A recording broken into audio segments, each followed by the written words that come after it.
এই গাইজ, আমি সঞ্চিতা। স্বাগত জানাই তোমাদের সঞ্চিতা সন্দীপ ইউটিউব চ্যানেলে। ঘড়িতে বাজে রাত্রি 12:45। সামনে 4 দিন ছুটি আছে, তাই হঠাৎ প্রোগ্রাম। চটজলদি রেডি হয়ে আমরা তিনজন নতুন অ্যাডভেঞ্চারের জন্য বেরিয়ে পড়লাম। রাতের অন্ধকারে আমাদের গাড়ি গঙ্গার ব্রিজের উপর দিয়ে সামনের দিকে ছুটতে শুরু করেছে।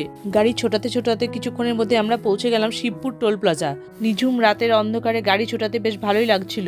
কিছুক্ষণের মধ্যে মোরগ্রাম ছাড়িয়ে আমরা পৌঁছে গেলাম আহিরন ব্রিজ। এরপর আহিরন ব্রিজ ছাড়িয়ে পৌঁছে গেলাম আমাদের দ্বিতীয় টোল প্লাজায়। ঘড়িতে তখন বাজে রাত্রি 2:30। পাকুড় মোড় ক্রস করতে পৌঁছে গেলাম ফারাক্কা ব্রিজে। এরপর ধীরে ধীরে ফারাক্কা ব্রিজ ক্রস করে আমরা কিছুক্ষণের মধ্যে পৌঁছে গেলাম তৃতীয় টোল প্লাজায়। তৃতীয় টোল প্লাজা ছাড়িয়ে আমাদের গাড়ি যখন সামনের দিকে ছুটতে শুরু করেছে, তখন মালদা বাইপাস ছাড়িয়ে আমরা দেখতে পেলাম পারদেশি ধাবা। পারদেশি ধাবাতে আমরা হয়ে নিলাম একটু ফ্রেশ, আর সঙ্গে গাড়িকেও করতে দিলাম ঠান্ডা। এরপর চলে গেলাম আমরা মালদা রিলায়েন্স পেট্রোল পাম্পে। পেট্রোল পুড়তে গিয়ে দেখা হলো অনেক রাইডার্সদের সঙ্গে। কথা বলে জানতে পারলাম তারাও যাচ্ছে অ্যাডভেঞ্চার করতে। গভীর রাতে অ্যাডভেঞ্চার করতে কোথায় গেলাম দেখার জন্য চ্যানেলটিকে অবশ্যই সাবস্ক্রাইব করে পাশে থেকো।